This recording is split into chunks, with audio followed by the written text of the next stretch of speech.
Slash and cast. Hello. Hi. Hi.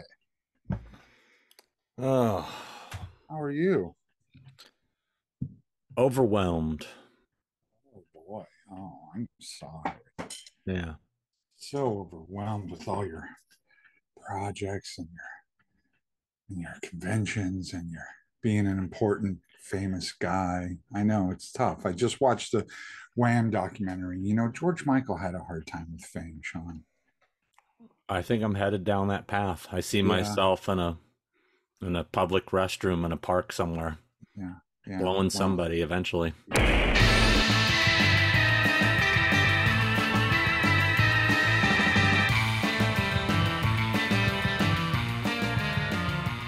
you haven't been caught yet. But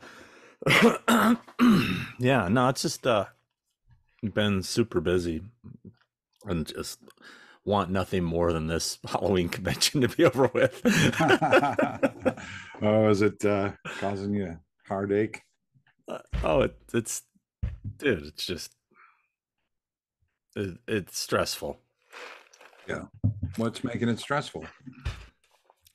This is too Not much. all of it. Yeah. Okay. Let's try to keep this positive. Okay. Let's All not right. rehash what's bothering me. Ooh. Keeping it positive. We like that. I mean, ultimately the show is going to be amazing. The fans are going to love it. But Yeah. they're not going to see me have close to a stroke in front of them for how stressful it is. But, you know, we work our asses off, put on good shows, and, you know, that's Makes people happy. Makes Makes lots of people happy. That's what you're about. That's making people happy. You'll dude, suffer I'm for like other people's happiness. I'm like Willy Wonka, the original Yeah. one, not this new one. Right. Yeah. We're gonna have to get into that pretty soon. Dude, what the hell is that trailer? Do you see that trailer? I did. I just watched it yesterday. Dude, it looks like Harry Potter. It doesn't. It don't look like a Willy Wonka. Well, you haven't seen it yet. Dude, I've seen enough. That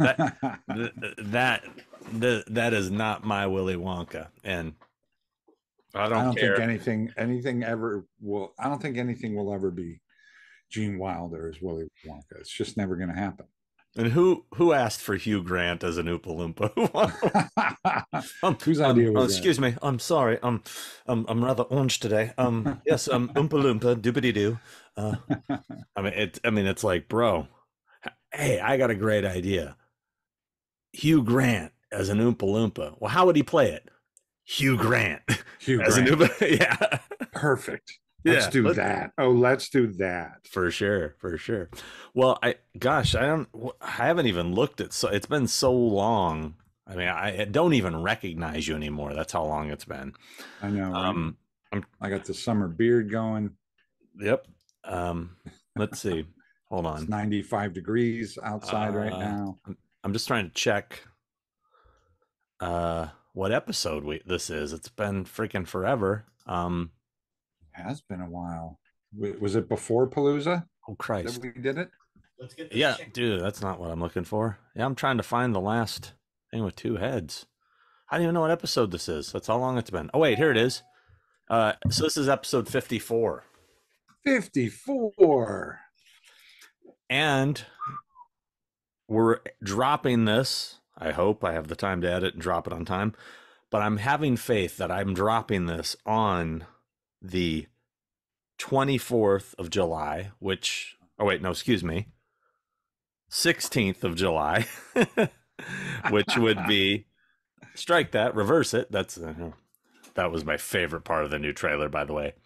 Strike that, reverse it. Yeah, God.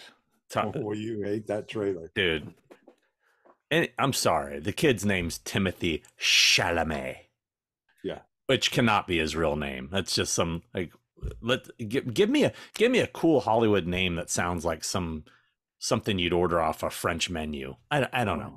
Anyway, the 16th, which apparently is our 3-year anniversary. 3 years. Yeah, That's crazy. 3 years. It doesn't 3 seem years. it doesn't seem like it, right? I sat there and did the math like 20 times.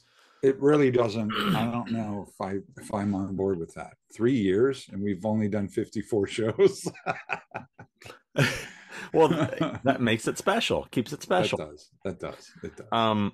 We're busy. Well, happy guys. 3-year anniversary, Sean. Yeah. Happy 3-year anniversary to all our watchers. If you're still out there, happy 3-year anniversary. And thank you for continuing to come back after all these years.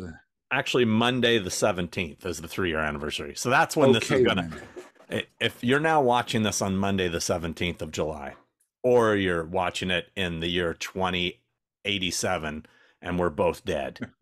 Nice. Which is possible. You know, somebody could be watching this then and go, "Ooh, that's eerie."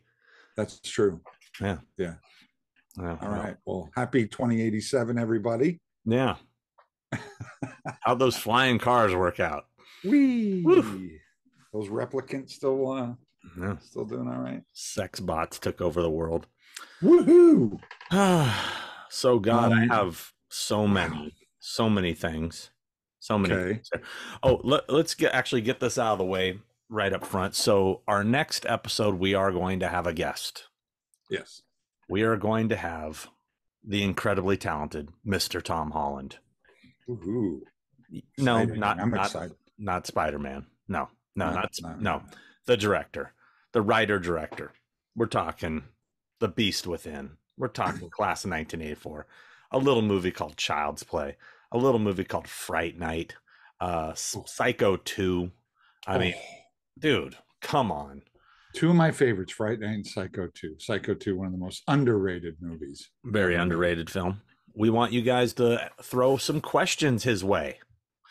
So make sure in the comments of this episode, put your questions in there. I'll sort through them and try to ask them in the next episode, which that could be in December. I don't know. No, we're going to do it sooner. We're going to do it sooner. Now that I'm off, you're busier than me at this moment. Yeah. As of today, the big SAG strike really. As of today, the big SAG strike. So between the WGA and SAG, I'm sitting around my pool. Yep.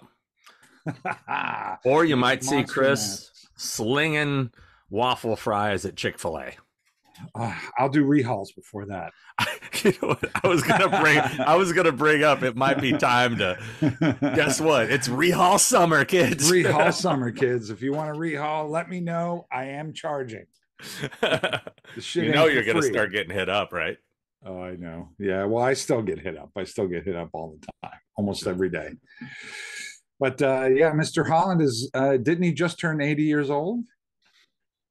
He just had a birthday. Oh, I don't know how old he is. I think he just had a birthday and turned 80. I'm pretty sure of that.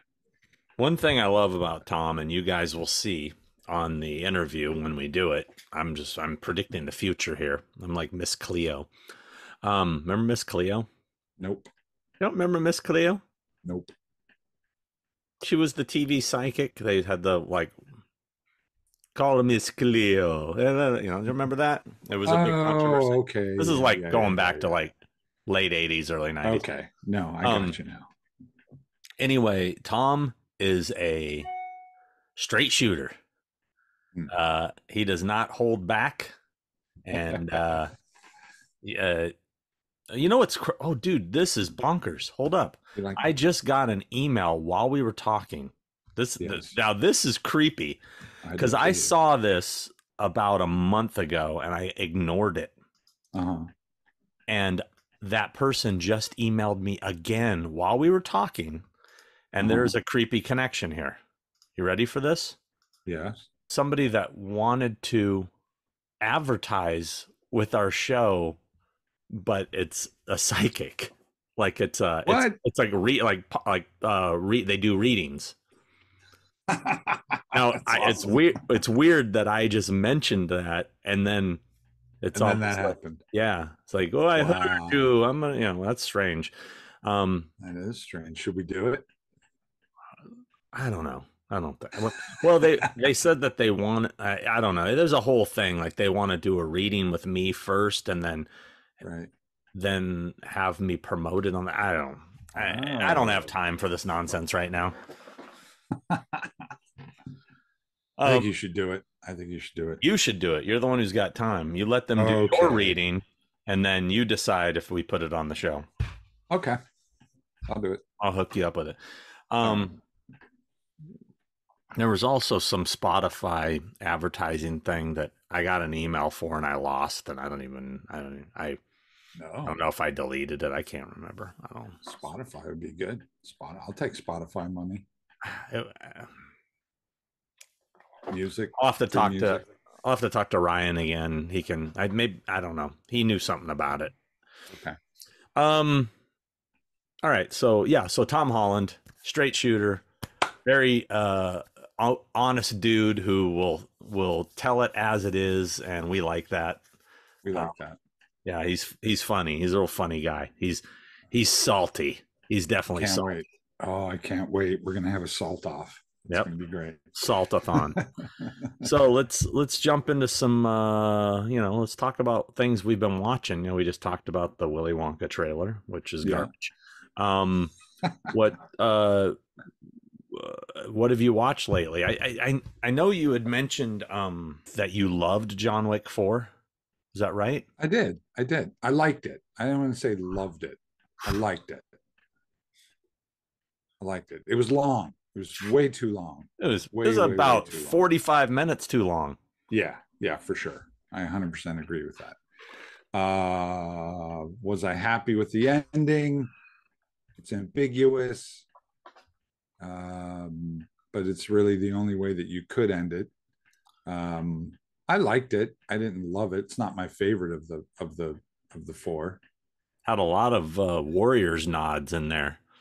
Yeah, the whole DJ and the playing "You Better Run, You Better Hide." Yeah. I was like, wow, you're really. I mean, I get the nod, but now you're almost just ripping it off. Yeah. It was very unapologetic. That was and I didn't mind it. And boy, do the John Wick films make police officers seem completely incompetent. I mean, I know. Do you ever notice how literally no cops anywhere? There's no cops anywhere. Anywhere. Shit can be.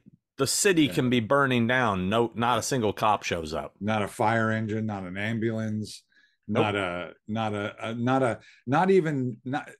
The thing that stands out to me the most is there aren't even bystanders standing on the street going, holy shit, did you just see that? There's nobody on the streets.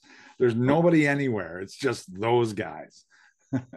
Nobody stops their car and goes, I just hit a guy. Yeah.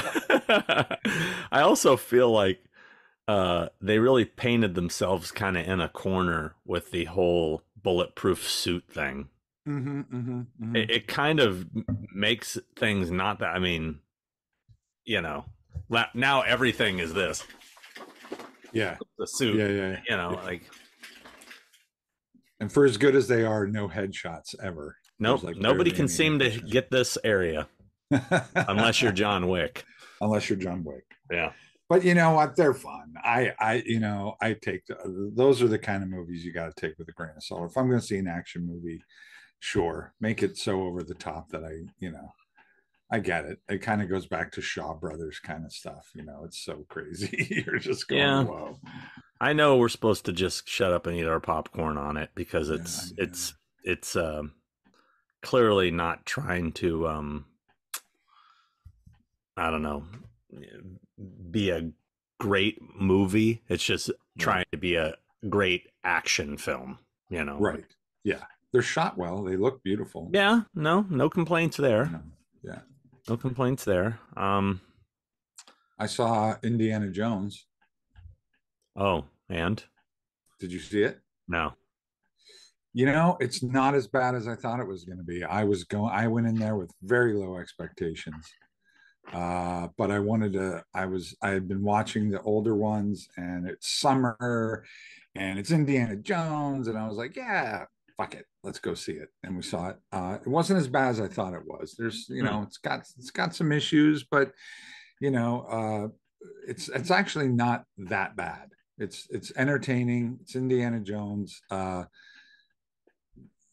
there's a shit ton of ageism jokes, of course, as you would expect. Like it's all just jokes about how old he is, jokes about how he's an old man now. And Yeah. he's an old man. I can't do that anymore. They made me drink the blood of Kali, you know, and stuff. You know, it's like, you know, there's all these jokes about how old the guy is, and Mm-hmm. that got on my nerves a little bit. Being an older gentleman, you know, I'm like, oh really, really, we got to fill the whole thing up with that, and they're kind of setting it up for the girl to be the new Indiana Jones. That girl who was in Fleabag. Oh God, are you kidding me? No, they kind of. I mean, it's not that heavy-handed, but you could see how they could easily turn that into a thing. Um, but it wasn't as bad as I thought. It wasn't as bad as I thought. I don't want to spoil anything for anybody that hasn't seen it. I saw Flash. Oh, and you know, I mean, I kind of liked it. I mean, it's not you good. sound surprised. You sound surprised. Yeah, I mean, I think I went into it thinking it was going to be such garbage that. Here's my thing. I mean, the Keaton parts are great. I mean, Keaton, you know, right. And that Ezra kid, for all the, you know, negativity that's going on with him and all that stuff, he's good. But like his character's so annoying, and then just when you think it can't get any more annoying, he meets up with a more annoying version of himself. Oh, geez. So that gets to be, but the whole, it really feels like the end of the movie with the multiverse stuff just gets ridiculous. I mean, it doesn't make a lot of sense, and I mean, I don't understand how there are different multiverses with different versions of the same characters. I mean, and the fact that they, you know, they did CGI versions of Adam West and George Reeves and Christopher Reeves and Helen Slater as Supergirl. And dude, Nicolas Cage as Superman is in this thing. No, really? Yeah. Wow, I had no idea. For no reason whatsoever, you know. Wow. Except for to have nerds go, oh! You know. Right. Yeah. Is Affleck in it? Yeah. Oh, okay. Affleck's in it. Clooney's in it. West really? Yeah, dude. The only ones they didn't put in it were Val Kilmer, and they didn't do the Brandon Roth Superman or the Dean Cain one for some reason. Yeah. Okay. I will say this though: the girl who played Supergirl or whatever, like. She was good because I saw pictures. I heard good things about her. Yeah, and she's cute too. So, but she was good. I thought it was going to be lame. It was actually that didn't bother me at all. It was good. But yeah. So saw that in IMAX. Just it's like I hadn't been in the movies in months, man. So yeah. That was. I'm going to see Oppenheimer. I got tickets already. I can't wait. I do want to see that. And the Exorcist trailer is going to be before Oppenheimer, so everybody go see Oppenheimer. Oh, you heard it here first. When is that open? Well, that opens next weekend. Oh, so it's not this weekend. It's not this weekend. Next weekend. Okay, so we got a little scoop there. Scoopage. Yeah. I mean, that's what I hear. I don't know that officially. Why are you running our scoopage? Why are you running our scoopage? Sorry. Scoopage. You heard it here first. Scoopage. I watched Spinning Gold. Oh, I watched that. I didn't get through it all. Dude. I didn't get through it all. Terrible. So bad. I mean, so bad. I was so interested in the story too, and I don't why, how can they use Kiss's songs, use Kiss's logo, but not the makeup? Yeah, that was weird to me. I don't get that. It probably cost too much money. You saw how that movie was. It was made for cheap. Dude, the entire movie looked like it was shot on a green screen. Yeah, yeah. It was super cheap movie. They couldn't afford it. They could probably afford. Well, how many songs did they play of Kiss? One or two. They did It's Beth. probably They did, and they weren't Kiss singing them. They were the cover band singing them. It wasn't Kiss singing them. No, it wasn't. They didn't use any Kiss. oh, no, songs. they didn't use the actual Kiss songs. No. Right. Yeah. They used and that makes it cheaper too. You can get away with, doing that. Yes. Oh, eternalcraft.com. Eternalcraft.com. Just stuck your face in the window. Eternalcraft.com.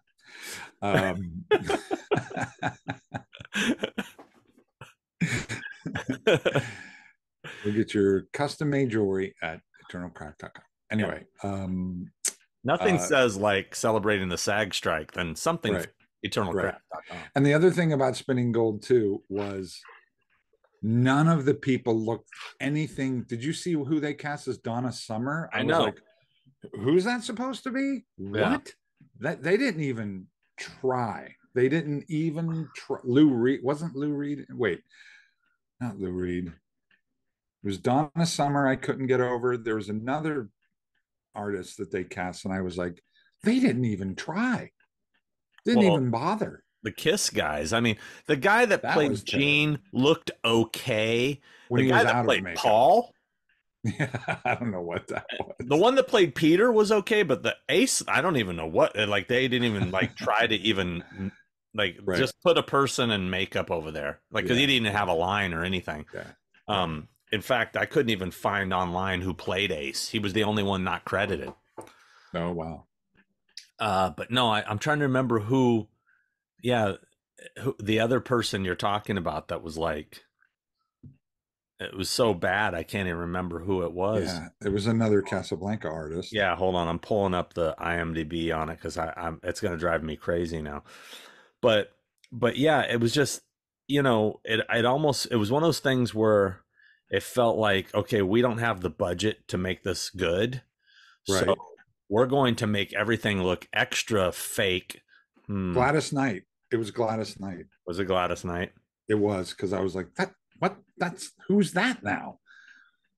Look, yeah, nothing and I wonder like Gladys Knight.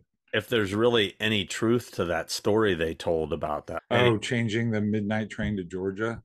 Is that the story you're talking about when Gladys Knight is writing? Yeah. It was midnight train to. Oh, no, not that one. But that seems believable. But just the whole thing of the, like the guys from Motown beating him up and all that stuff. I mean, did that really happen? Those kind of things. Right. Anyway, don't recommend it, even as huge Kiss fans. And they made Kiss out to be such dicks. Yeah. Like, I mean, it's possible, but I don't know if they were that big. I mean, they made them out like to be ungrateful pricks. Yeah, totally. When this guy was taking anything, apparently getting his ass beat for them or something. What glass we got there? What are we working with there? Superman. It's an old Superman glass. Wow, you're actually using a vintage glass. That'd be sitting on my case. That would be... No, man, I'm using it. I like drinking out of a Superman glass. That's awesome. An old school one. Yeah, he was in the movie. He was in Flash. Was he? Yeah, Christopher Reeves. He don't know it, but he was.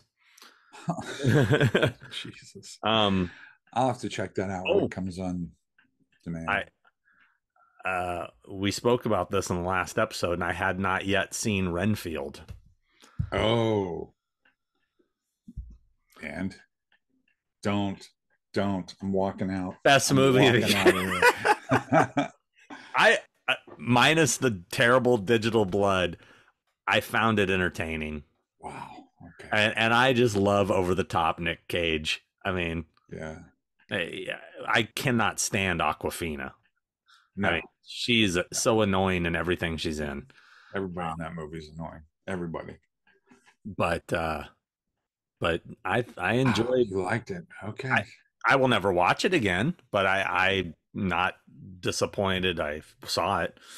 I watched the very disappointing Personality Crisis documentary that I was really looking forward to. The David Johansen one, Martin Scorsese did.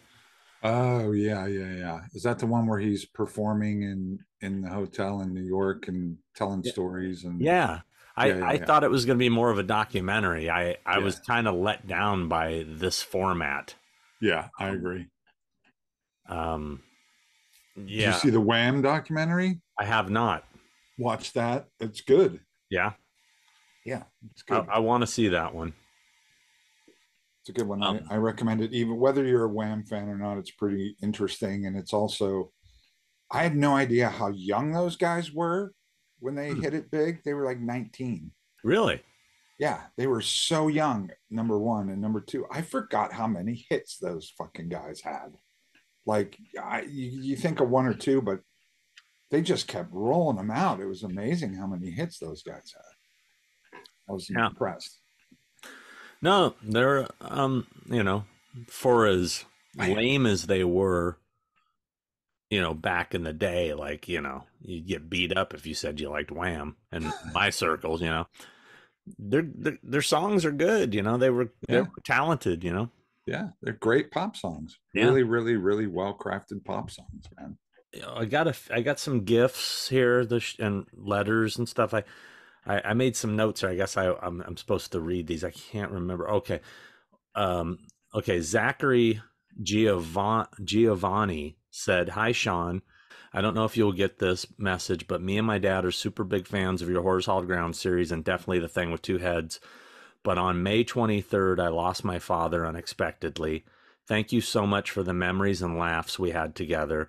So I just wanted to let you know you lost a really big fan of you and Chris.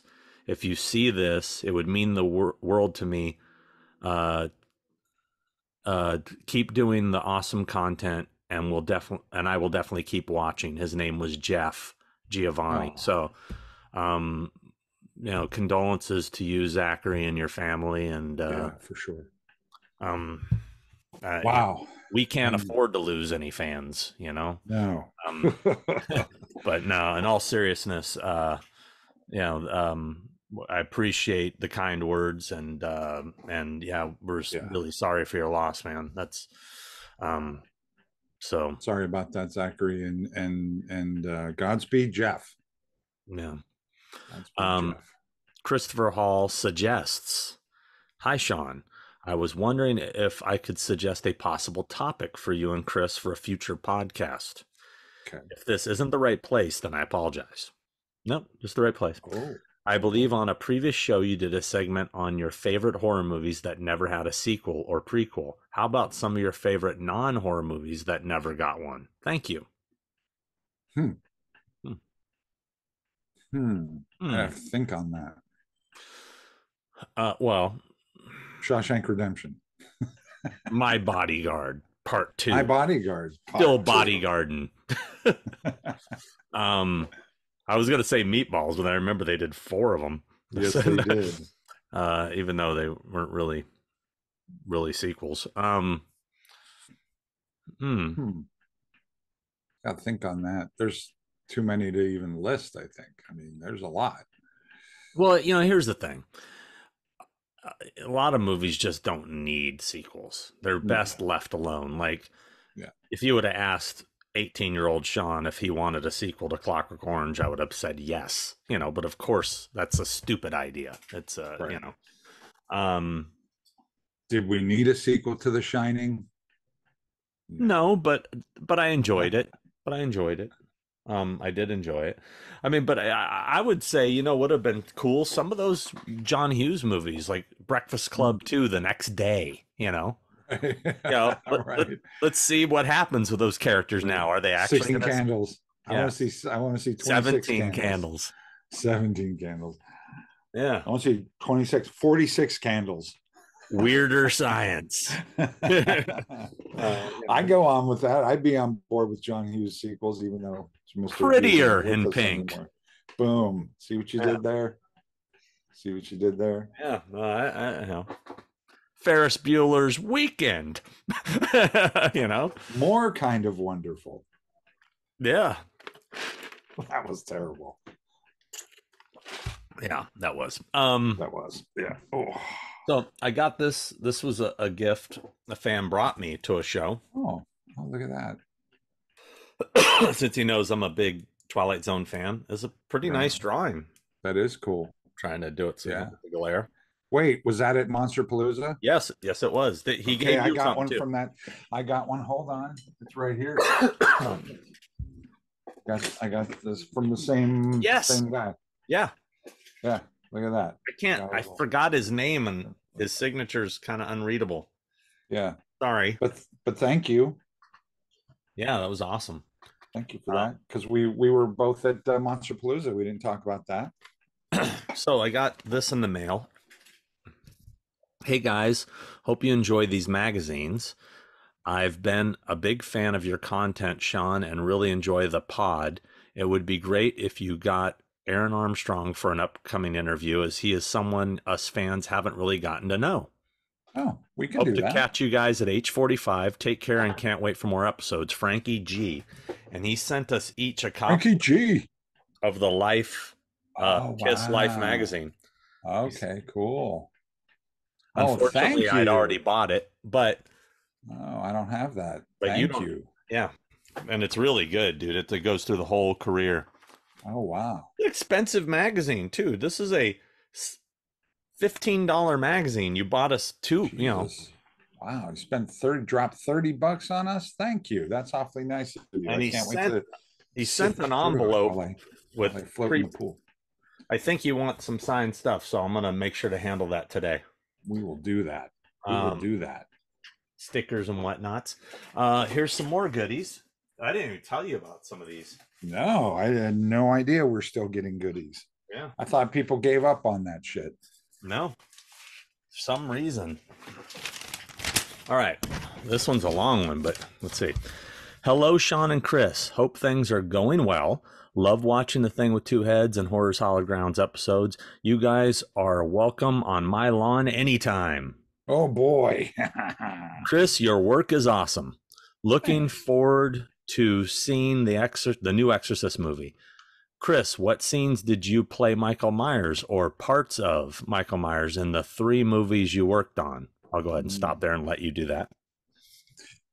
We covered this. Let's see. I only played Michael Myers in the 2018 movie a couple times. Once when the Shape is reaching through the door window, grabbing Jamie Lee Curtis, gets his hand blown off. That's me. And when she's sitting in her car having a drunken breakdown, and you see a silhouette of the Shape walking up to the car, that's me as well. And I was Officer Francis. Don't forget I was Officer Francis. People always forget I was Officer Francis. So there you go. Do you sign photos from your movie scenes as Michael Myers? I have to add to my collection. I at conventions, I guess. Well, have we ever printed one? I actually was going to print the hand coming through the door one. So. I have one of me in the getup. We haven't printed it. Is that the one with you and Kevin? And Kevin, yeah. You look pretty bad in that. I do. I look really bad in that. I'm big old chubby Myers. Sean, your Horror Grounds of Dawn of the Dead filming locations brought back memories of my younger days. I grew up in Monroeville, Pennsylvania, graduated high school there in 1985, spent a lot of time at the Monroeville Mall in the early to mid 80s. Odd coincidence, my mother moved from Monroeville to Cranberry Township along Franklin Road, very close to the opening scene in Night of the Living Dead. As a fan of these movies, it would have been fitting if Mr. Romero was buried at the Evans Cemetery. Agreed. Where it all started. Sean, does Adam Gunn ever do signings? He will be at H45. So, yes. Him and Chris are two of the people to portray him in the movies that I don't have a signed photo of. Well, you need to get to H45, friend. Come on now. One more question. Did Kane Hodder play any scenes as Leatherface in Texas Chainsaw Massacre 3? I don't heard he know the stood. answer to that. I've heard rumor that he stood in. I don't know if it's true. I really, that's a question for Kane. Oh, he sent me a couple bags of potato chips. They were really tasty, by the way. Great. They are a staple here in Northeast PA. Also sent a self-addressed stamp envelope for autographs from you guys. I think I already sent that. Thanks for everything. Looking forward to watching more. God, it gets smaller and smaller. P.S. Sent some money for you to get a couple of Diet Cokes. Oh, maybe there was like a $5 in there or something. I don't remember. And please give Chris something he actually likes to drink. Thanks. Take care, Bill. Thanks, Bill. Yeah. Awfully Now, nice of you. I can't remember. I'm having a hard time. I have this problem. I think I can't remember if this is from Bill or not. Hold on. Did I make a note of this? Hold on. You sound like an old man right now. Can't I remember know. shit. Well, I don't know if it was. I don't think. Maybe it was Bill that sent these. No, because these came. God, I apologize for. You can cut this out, you know. It's okay. I can't remember who. I can't remember who sent us these. It might have been that guy, but I've been just stacking stuff in stacks, like, and I didn't want to touch it because, like, I wanted to make sure that I shared it with you, and then didn't mix it up. And you lose track. It's okay. It's all right. You know, it happens. Someone, and please message me and remind me. I know we talk on Instagram, but I couldn't remember. Sent us these. They actually bought them from Middle of Beyond. This is for you. He got you the creep show flannel. Wow, that's cool. That's very cool. Thank you. Wow. Yeah. Whoever sent that, thank you. We'll find out who that is. Yeah. But man, that's sent me the Halloween one. Oh, nice. Or Shining. Sorry. Shining. I was gonna say, it looks like Shining to me. Wow, that's pretty cool, man. Yeah. So those are for us, which was really nice. Very nice. Thank you out there. We love getting stuff, and that's really sweet. There's that. I'm trying to keep track of all this. It's okay. You need an assistant. I know. We got this one that said, "To Sean, I only found your pages last year, but I'm a huge fan. I can't get enough of you and Chris, especially Get Off My Lawn. I am a caregiver at a small hospital. I always listen to you while I'm working. I use your page to make my workday more fun. I can't wait to see what you send me. Got any Hellraiser stuff to share? LOL, yeah, right. All my best, Stephanie Stevens." And she sent this cute postcard. Thank you, Stephanie. Yeah, cool. And I'm pretty sure I already sent her stuff. I usually just pull the notes out and then I ship the goodies. Right. Nice. Thank you, Stephanie. That's very sweet. And thank you for being a caregiver. That's super important, noble work. Way more noble than anything we do. This is from a guy named James Olney. Said, "Hi, Sean. It's James Olney from Arizona. Thank you so much for the stickers, buddy. It means a lot to me. Thank you. I am so happy you're okay from your car accident. I'm keeping you in my thoughts and prayers. Anyway, I wanted to ask you if you're going to see The Last Voyage of the Demeter." Oh, yeah. That's the Dracula movie. Oh, I don't know. I haven't even heard of it. "I will have a good day, Sean. Your fan, James Olney from Arizona. P.S. Sorry about my handwriting, LOL." And he did some little drawings. Yeah, that's the movie about the ship that Dracula traveled over. Oh. Dracula. I'm not familiar with that one. I think it's going to be on the cover of Fangoria this month, I think. Not surprising. Let's see. Oh. More stuff. Oh, okay. This is not for either of us. This is for one of my clients. Somebody sent me something to give one of my clients, which I usually don't do, but I'm going to. I met this gentleman at a convention, and I normally don't promote bootleg stuff, but I thought it was all kind of funny. His company is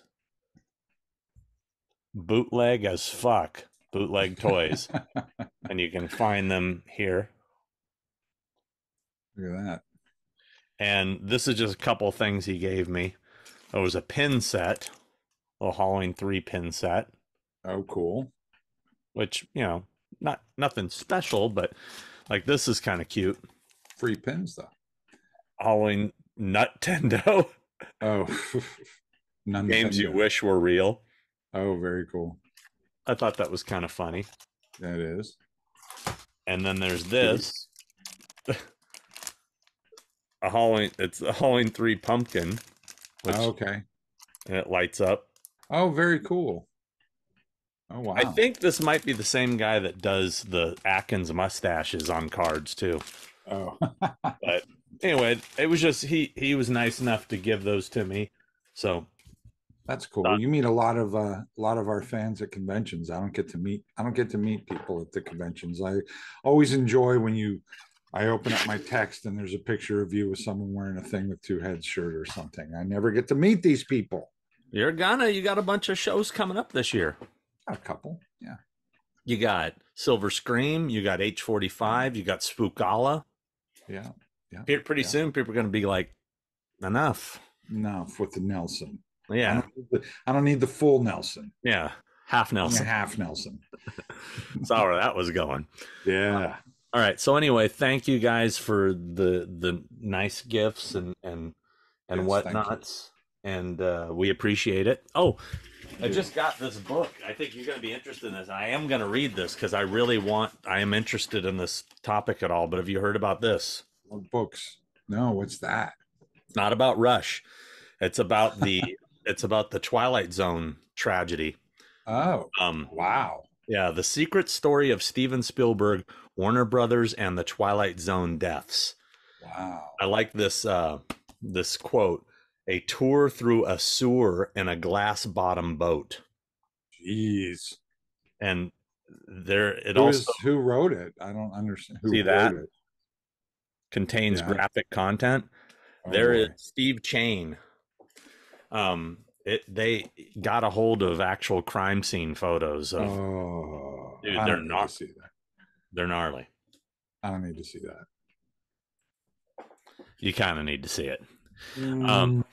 But you want to, but don't. But you do. But I want to, but I don't. I probably. But you will. Don't. I'll text them to you later.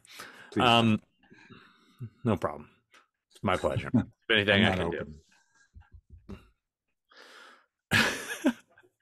I'll send them to you on a day and you don't expect it. You're like, what? Right. What is that? And then, okay. So there's that. Let's see what else is going on. Oh, did you do anything special for Grimace's birthday? Grimace's birthday? Yeah. I didn't know it was Grimace's birthday. It was last month, and they had the Grimace meals and the Grimace shake at McDonald's. No idea, on, dude. Come on, dog. Clue. Come on, Grim. It's bad enough that they've suppressed Grimace and all the other McDonald Land characters, but yet they let them come out just to make a few bucks, and then they push them back in. Grimace is the purple one, right? He is. Big purple blob. What is he exactly? A big blob. He's a big purple blob. I don't know. Why do you have to do that? Why do you have to make him that? That's where my head went. I don't know. Jeez, why can't he just be a friendly purple blob that gives you hamburgers? That's a good question. I don't know. But then what did you do? Did you celebrate? What did you do to celebrate? I'm a sucker for those gimmicks. So of course I went and had the Grimace meal. You're a McDonald's guy. You love McDonald's. I not really. I mean, maybe once a month I eat there. Yeah, that's once a month more than I do. Okay, fucking Jack fucking, what is it? Jack What? You LaLanne. want to work on that? Jack LaLanne. I don't know. I'm trying to think of somebody fitnessy. Okay, Richard Simmons. Jack LaLanne. Out of all the fitness people, you picked Jack LaLanne. Okay, Billy Banks. Oh, that's funny. Okay, Jack Palance. LaLanne. Jack Palance was fit. Remember, he used to do push-ups. He did at the Oscars. He did it. Yeah. Let's see. So, I bumped into you at Cruel World. That's right. Is that the last time we saw each other? Might be. No, Monster Palooza. Oh, that's right. That's right. That's right. But that was cool bumping into you at Cruel World. That was, It was. Yeah. Cruel World. It was very hot. Not nearly as bad as the year before. Not as bad as the year before. And we saw, that was the second night after they had canceled. They had shut down the night before. Remember? Oh, that's right. Yeah, I bumped into you night number 2. Yeah. Night number 2, where it was Gary Newman, Iggy Pop, and Susie and the Banshees, right? Susie Sue. Yeah. That's it. That's all that played. I saw Gary Newman and Iggy. We watched Iggy together. You didn't watch any of Susie? I didn't. Left. Even Steph? Yep, we left.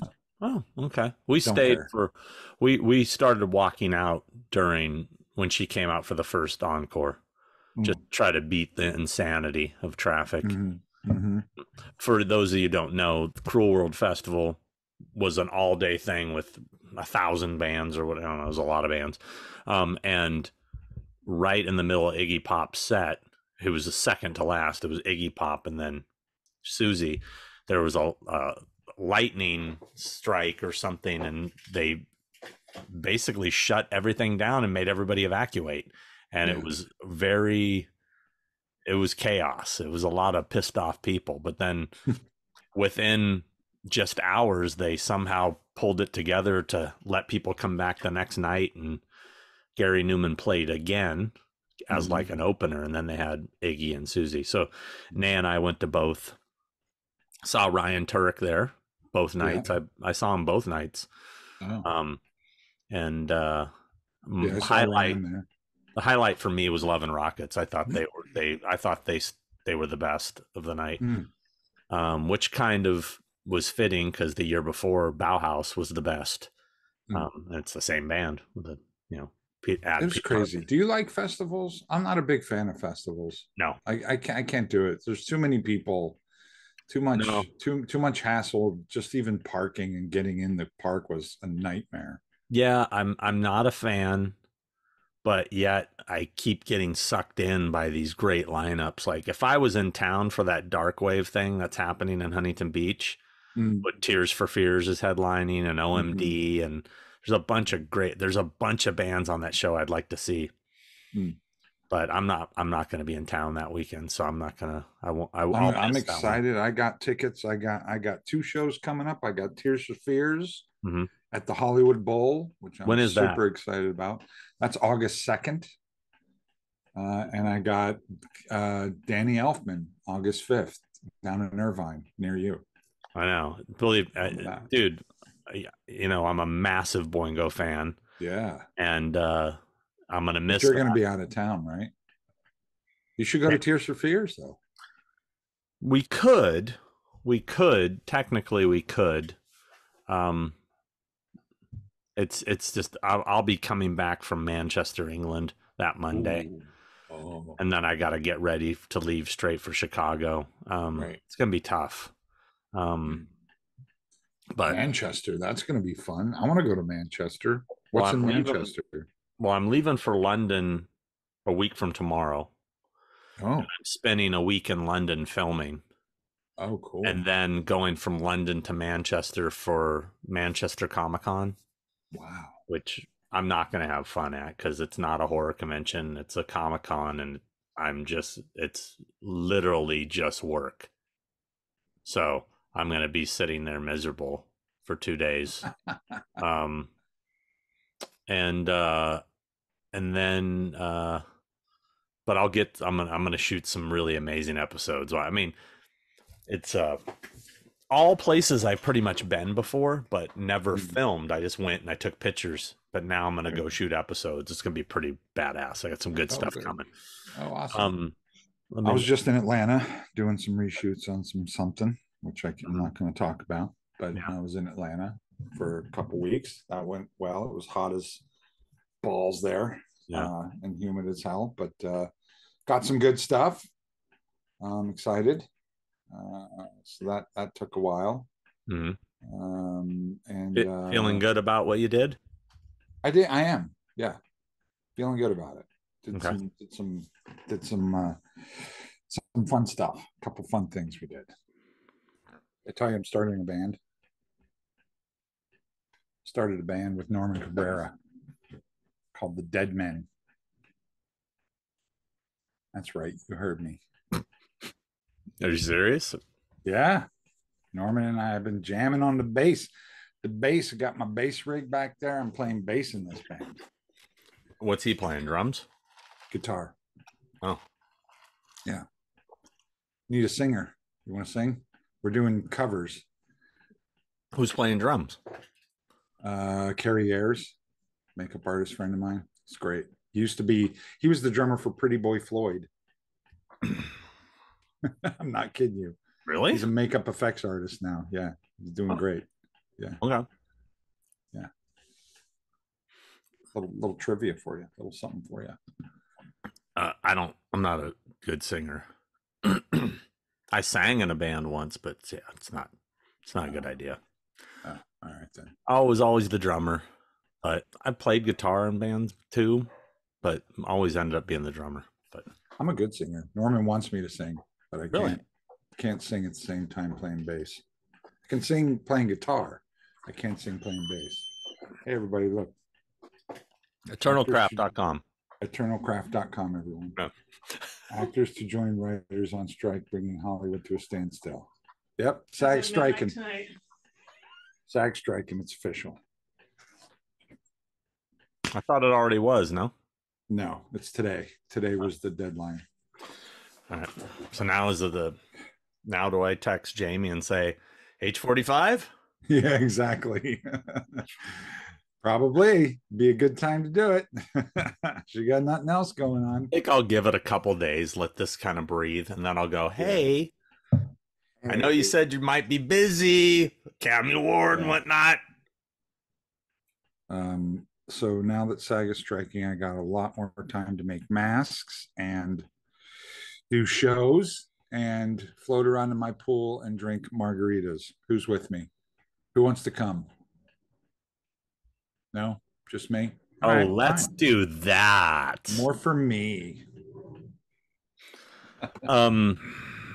Wow. So it's official. The SAG strike is happening, which means my business is only going to get crazier because then as soon as the strike started to be looming, I started getting calls. Hey, yeah, that convention I said no to.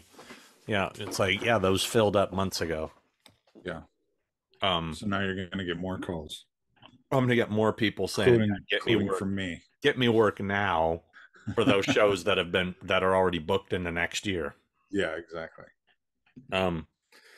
It's a bummer, man, because I mean, between the pandemic and then we were on for a while and then now it's going away again. It's been 10 weeks now since the Writers Guild, and it's a bummer, man. There's a lot of people out of work, because of greed. Well, but, and that's the thing. It's like, I'm envious of you. I want your position right now. I want that vacation. I've been hoping for another virus, man. Come on. I don't know if you would fare well with that. You're a workaholic. You're just like me. But that's the thing. When I'm not working, I don't know what to do with myself. I want to jump into work that I enjoy, that I have sitting around me, that I would love to just delve in. I could give me another year just to have some fun and do fun work. Right. But whatever. I mean, I'm not complaining. It's I'm in a great position, to even when all that's happening to everybody I work with, my business booms because of it, Yeah. Yeah. that's the thing about these strikes is these strikes aren't for the rich people. They're not for the super ultra successful people. These are for the people that struggle. These are for the, Yeah. you know, what is it? 2% of SAG actors are working. This is for the other 98% of the SAG people that work occasionally, that need more money, that need more residuals, that need more, you know, and same with the writers, you know. Well, a couple of those 2%ers will take an hour out of their day to walk down there and do a photo op. Sure. Yeah. You know. Absolutely. Yeah. I mean, they're all over the place. I live right near what, 4 studios, and I run to the store and there's picket lines everywhere. I mean, they're not messing around here, man. But and believe me, I am 100% behind both, you know, the writers and the actors, and it's bullshit what's happening. It's a bummer because I support it too, but I don't support being out of work. I don't support people losing their apartments and their homes and things like that, which people are going to start doing in the next. Once it comes September, October, people are going to start losing shit. You know? And the thing people outside of the business don't see is the trickle down it has to all the crew, the grips and gaffers and lighting guys and sound guys, and you know, all these people that depend on productions to survive. They all struggle, and those are the ones who are probably really struggling the most just to pay their bills every month, you know. Absolutely. I heard a thing on the news yesterday about the restaurants around the studios have already seen like a 16% drop in business due to the fact that of the writer's strike. Now the SAG one, wow, you know, it's gonna hurt people. Yeah, it booms at first. Yeah, like I know a guy who owns a restaurant right near me, that Broken Compass place, and he says, you know, it booms at first when it all happens. Everybody starts going to the bar at noon, or starts, you know, going to dinner every night to get out of the house because they've been sitting around for so long, and it lasts like a short amount of time, and then it drops off because people can't afford to go out and spend the money to go drink and eat out. But we'll see what happens. Otherwise, I'm just going to try to make the best of it. I'm going to do some rehauls. Free hauls, right? No, they're not free. You're not going to, just because the greed of these corporations are causing the shutdown, you're not going to pass that expense on to the fans. Fuck, I'm not. They have real jobs. Fans have real jobs. They're the salt of the earth. They're the salt of the earth. They can afford it. Yeah. Come on. I'm going to charge. What do you think? I wouldn't charge? Come on. Oh, you want to see something that's a bummer? Always. This. Why is that a bummer? So this is the National Lampoon's Vacation soundtrack. This is the vinyl. Sweet. And it's in great condition. And when I take a record to a convention to get signed, I always take the vinyl out. There's no reason to bring it, right? So I brought the Vacation soundtrack to the last Comic-Con I was going to, because like they had the whole cast. See where this is going. And unfortunately, 3 of them canceled like the last second. And I ended up just like not even bothering with it, because I said, oh, they're all going to be in Toronto. I said, okay, I'll bring it back to Toronto. At some point, I lost it. Oh. So I have a record with no cover. Oh, and was it signed? No, fortunately, I hadn't got it signed yet. But still, that's a bummer. But you know, it's so lame to have like a record with no sleeves. Yeah, that's a bummer. I'm sad. Anywho, did that photo shoot? Speaking of records. Oh yeah. Are we okay to talk about it? I don't know if that's I don't know. It might be top secret. Well, you did. I should probably. No, you did a photo shoot for an upcoming release of something Halloween. Record release. Yes. Record. Okay, now you blew it. All right, we did a photo shoot for something Halloween related coming up, and it was super cool, and it was fun, and I'm excited about it. And I'm going to get free stuff out of it, so that's cool. I think I should get something free too. I did kind of. Maybe remind the dude that I helped facilitate this. I will do that.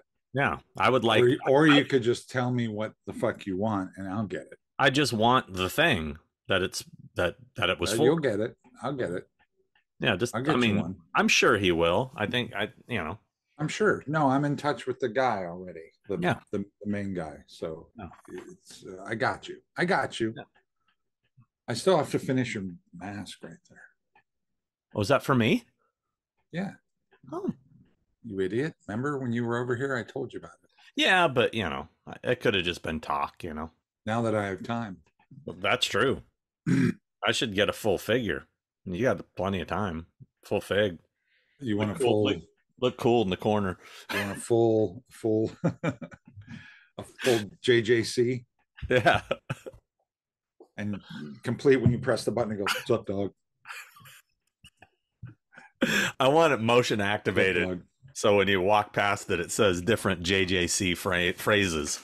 Right. Like, yeah, I don't know. Like what? Like what? Like what, Sean? Let me think of some. What's up, dog? Well, sup, dog has definitely got to be on there. I don't know. Nothing coming to mind at the moment. I know he's got some good ones, but honestly, I'm blanking. Oh, God. Well, we haven't touched on any get off my lawns. I don't really have any. I have one. Oh, dude. Go. Oh, well, this isn't so much a get off my lawn, but something that kind of I wanted to get your take on this, as I've had a couple fans ask me, because William Shatner was at a horror convention recently, and they were promoting him as William Shatner, but they were also promoting him as the face of Michael Myers. Oh my God, really? And people were having him sign Myers masks, and they're having him sign Halloween posters. Wow. Now, my question is, what are your thoughts on having William Shatner autograph an original 1978 Halloween poster? I think it would be super badass. So I mean, he didn't work on the movie, but technically he's indirectly connected. I think it's super badass. I would totally do that. That's something I would do. Okay. No, you don't agree? I'm on the fence on it. I mean, I guess so. I guess so. Why not? I mean, why not? What's the reason why not? Give me the reason. That he didn't work on the movie. But I get it. I get it. I'm not saying no. Yeah, okay. When did tie-dye suddenly make a comeback?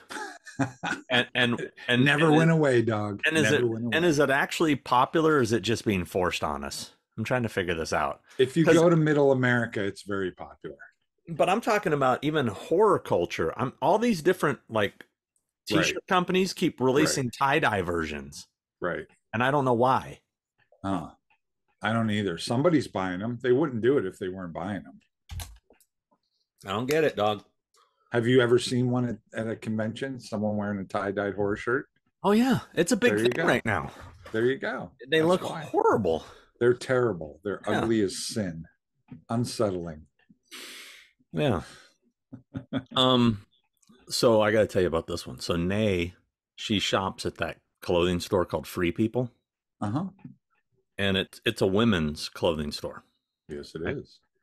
So she said she was in there shopping recently at the Irvine Spectrum, and some guy walked in, and he was like looking around. She said she saw him. He's looking around. She's overheard him ask an employee, "Excuse me, do you sell men's clothing here?" The employee's response was, "We have all people clothing." Free People. But that's where we've come in this world. He had an actual question that she could have given him an actual answer because he was confused. Could have said, no, it's predominantly female here. It's mostly for women. But hey, man, if you want to shop here, go to town. No, we have all people clothing. Right. No, you have women's clothing. Right. Yeah. People can wear women's clothing, but it's women's clothing. Right. Men can wear it if they want. trans people, who, anybody, dogs, I don't care. Right. Just answer the question, really? Right. It drives me crazy. The only time that I don't use cash, right, to buy something. Yeah, I'm on. Don't even go there. I Don't know don't you're even. on it. You're on the cash thing again. Cash is king, baby. The only time I don't use cash is at the gas pump, because I don't want to go in and have to guesstimate how much gas, or say, fill her up and then go and then come back and wait in line again to get the change. It takes too long. So I go to the gas pump. I do the card for gas only. Right. Drives me crazy when it doesn't print the receipt. It says "see cashier inside." I only go inside to pay for gas. I will only go inside. Why? Because there's been too many times where I use my card at the gas pump and it get hacked. I get like some kind of credit card fraud, horseshit. Somebody, I can't tell you how many times that happened to me before I learned, don't do it at the fucking pump. And ever since I stopped doing it at the pump, it's never happened to me again. Well, I've watched a lot of those videos on how they do that and those things that they had. So every time I go to the pump, I grab it and try to make sure it's real. Right. Because they put those fake ones on top of it. So I do check it every time. So,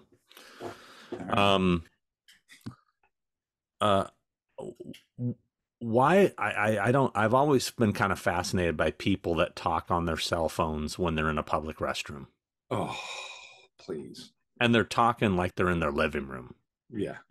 And I may have talked about this before, where I constantly flush the toilet as much as possible, just so that the person on the other line knows they're in a bathroom. You know what I mean? But check this out. Just shitting noises. Just really loud shitting noises. So I was at, I think it was Spookalla in, right there, Spookalla in Ocala, Florida. And they had this private bathroom for just the guests, but it was huge. It had 10 toilet stalls, it was huge. It had a shower in there. It was a huge bathroom. And I'm way down at the end. I'm in there totally by myself, really quiet. I hear someone come in. Hear the bathroom stall thing, it goes into a toilet stall. I'm sitting there, then all of a sudden starts singing. and I'm listening to this, and I'm like, I recognize that voice. And dude, he's full on just belting it out. It was Ron Perlman. Ron Perlman taking a shit and just singing at full volume. And now I'm in this position That's where his way of loosening it up. He loosened it up. And I'm sitting there thinking to myself, well, now I kind of feel like I need to be quiet, because if he hears me, then he's going to be embarrassed, or I didn't think anybody was in here, Or will he sing louder? But I couldn't. I had to get out of there. And so, I flushed, I did it, and he just kept going, man. He didn't care. Wow. Yeah. Wow.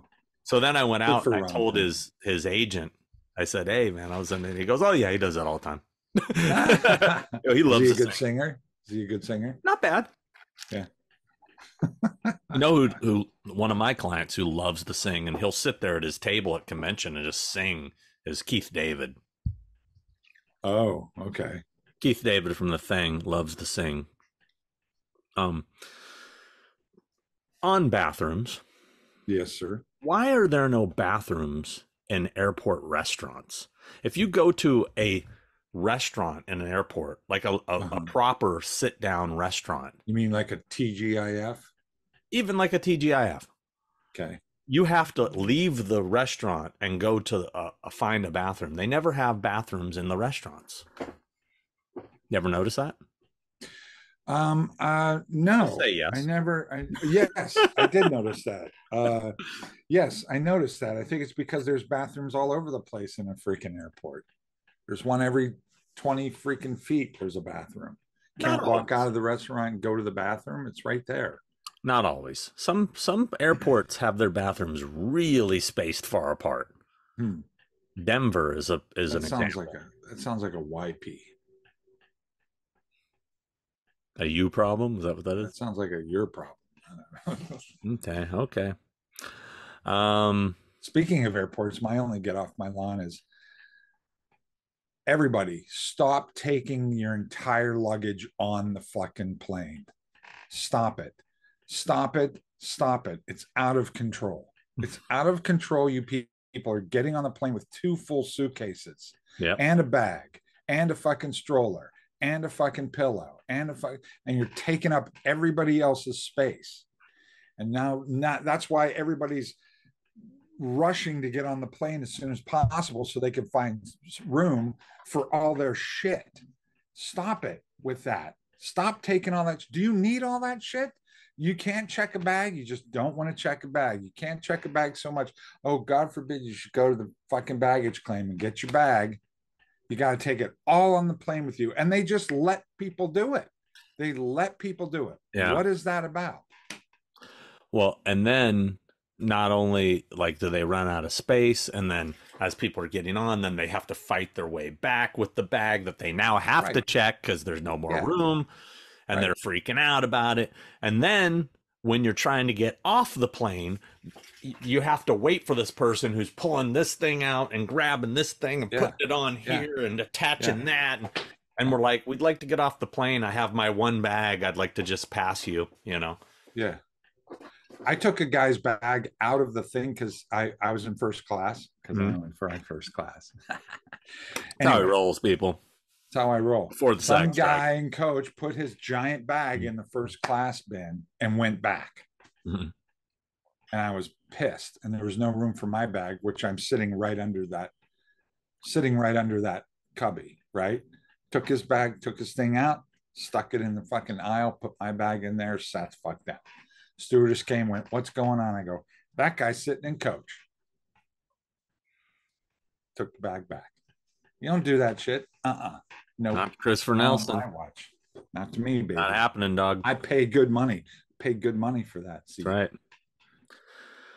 I'm believe it or not, I'm almost done here with my. Yeah, I know. You think I'd have more. Okay. Fruit bowls. When I say fruit bowls, you know, like say if you go to a restaurant, they go, "Would you like fries or would you like fruit or salad?" Fruit. And it's fruit. Dude, nobody wants melon. Quit it with the melon. All right. We want you mean grapes. Watermelon, or you mean watermelon's okay. Melon? Watermelon's okay. Honeydew, cantaloupe, right. Keep cantaloupe. That. It's that. Dude, that's garnish. Do not nobody put that wants in there. That. We're good with apple. We're good with strawberries. We're good with grapes. We're good with a little watermelon. Keep the cantaloupe and the honeydew. Nobody wants it. Right. All right. That's okay. I'm just putting that out there to the world. Done with that. Done with the fruit. Quit trying to bulk up this bowl with cheap fruit nobody wants to eat. So this one I enjoyed. This actually happened this weekend when we were in Arizona. We went to some barbecue place, and I paid, and the total was like $22.22, right? Right. I handed her $23. Gotcha. Now, this is, mind you, this is not a waitress. This is not sitting at a table. This is, you purchase the food, you sit down and eat it. Right. She looks at me and she goes, "Do you want your 78 cents back?" And I said, "Yeah. And I want my food too that I ordered." What do you mean, do I want my... What are you going to do with it? Why are you asking if I want my 78 cents back? I'm just... Yeah! Everybody tips. You got to tip everybody now. Got to tip everybody. No. Dude, this bullshit of you fucking do it yourself and then it asks you if you want a tip. No, thank you. No, we're not doing this. I'm with you on that, especially when you go to a bar nowadays or like some gastropub or some horse shit, and you have to walk up to the counter, order your own drink, get your own drink. You got to walk up and order your own food and go get your own food when it's ready. Mm-hmm. But then they want you to tip them fucking 30%. Like, wait a minute, I'm doing everything.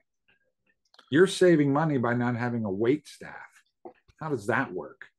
Well, the problem is that during COVID, Right. everybody was tipping really well because you were out there risking your life. You know, you're a servant that was, Giving, yeah. you know, and I get that, Sure. but that shit's over. We're Right. back to normal. All right, so don't be trying to get. You're not getting the You COVID don't get tips. my 78 cents. You don't get it. You didn't give me my 78 cents for taking the order at the register. Oh, then you don't get a no Coke. Yeah, know what I'm Oh, saying? Oh, and you ain't getting no oh. Coke. No, I'm not. Love that. I ain't paying no 50 cents for no Coke. Hey, Chris, you and me have a little talk. You have no idea how much I'm going to enjoy this. I'm sorry, I can go all day.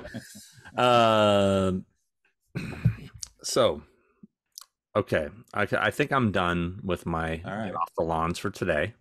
All right. Um, We'll have more next week. I will say I do have one more complaint. I've just finished watching season 2 of Yellow Jackets, Okay. which I enjoyed it. I don't know. It's entertaining. I've enjoyed it. I've stuck with it. It's kind of quirky, but whatever. But a lot of the the series takes place it's in the winter in like snow situation.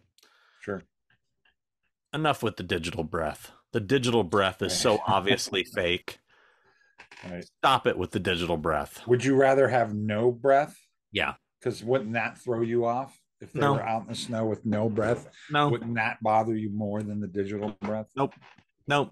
I get it's a set. Gotcha. I don't need the digital breath. That's obviously fake and takes me out of the show every time I see it. Gotcha. So I just finished watching The Bear. I really want to see that. It's good. Is it good? Because I have. It's a bit overhyped. It's a bit overhyped. Is it? But it's good. The second season's good. I have a couple clients that are in it. Yeah. That Eben Moss Backrack. Uh-huh. Oh, he's one of your clients? Yeah. Oh, he's good in it. Him, John Bernthal was just in it, I guess. Yeah, and I saw Jamie was in it too. Jamie was in it too. Yeah. Yeah. I think, did John just get nominated for an Emmy for his part? I know he might have. I know that your other guy did. Oh, Eben did? Eben did. He just got nominated. Eben's awesome. He's such a cool guy. He was on The Punisher with John. That's how I met him. Oh, okay. Yeah. It's a good show. I like it. Yeah, I was just telling Nate yesterday that we should check it out because I saw the nomination thing. I said we should watch that, you know. Yeah, it's good. It's good. Stick with the second season. The second half gets really good. So the first season's kind of meh. I mean, no, the first season's good. It just goes in a completely different way in the second, not completely different, but it's growing in the second season. I think the first season, it's good. I thought the first season was overhyped, but it's good. It's good. It's good. It's good. Just and it's a comedy? Watch the show. Is it comedy? There are funny elements to it, but no, it's not a comedy. It's more of a drama. That's what I thought because it's a family drama. As I saw, it got nominated for some comedy stuff, and I'm like, which is strange to me because I mean there are some funny things that happen in it, yes, but it's certainly not a comedy. No, absolutely not. No. Okay then, but it's good. Check it out. Yeah, then. Trying. Oh, I've been trying to get caught. I am caught up now on Righteous Gemstones. The show is just so stupid. It cracks me up. I love that show. But yeah, it's just so over the top. Yeah. The characters are ridiculous. I started watching it when I was getting a tattoo recently, and I got about, I don't know, I think I got into an entire season, but and it's good. I like it. It's funny, but I haven't. What tattoo are we talking about? This one. I got my American Wear from London right there. Oh yeah, okay. Right there. I still haven't gotten around to Ted Lasso season 3. Everybody keeps telling me how bad it is. I feel like I don't want to watch it. I don't think it's that bad. That's weird. I don't know. I guess it depends what you're watching it for. What do you want out of it? I mean, it's Ted Lasso. It's no different than the other 2 seasons. It's just as good. It's not what I keep hearing, but what do people know? What do people know? They're going to go see the Barbie movie. What the hell do people know? Everybody's psyched for that. I have to admit, the trailer looked kind of funny. Oh, God. Not what I was expecting, but we'll see. I can't. I know. You're just not comfortable in your own skin. Yeah, that's what it is. Come on, man. Fangoria magazine says it's going to be the biggest movie of the year. I hope it is. So, a lot has gone down since, I mean, it's been a while since we've done an episode. I've had a lot of, I feel like every episode I'm talking about death and people I've lost, and I'm crying at some point. I'm not going to cry this time. But yeah, my grandpa passed away, which was a bummer. And a close friend of mine, Mary, passed away. She'd been fighting cancer. And my heart really goes out to her husband, Brian. Just so fucking tragic. And then a fan, a big fan of mine, who I'd see at conventions all the time. He'd always come up to me and talk my ear off, and he was so enthusiastic, and he was killed in a car accident. Oh my God. Yeah, it was really screwed up. But on that same note, we've lost a lot of people. I mean, we obviously talk about Julian Sands. They finally found his remains. I mean, such a bummer. I mean, we talked about it before. He's just such a nice dude. I mean, I gotta tell, I have one Julian Sands story that's pretty hilarious. This was at a convention a couple of years ago, and Julian was sitting next to Tom Atkins. And I know Richard Brake and Jeff Daniel Phillips were like right across from her or something. And somebody had put like their cup or something on Tom's table.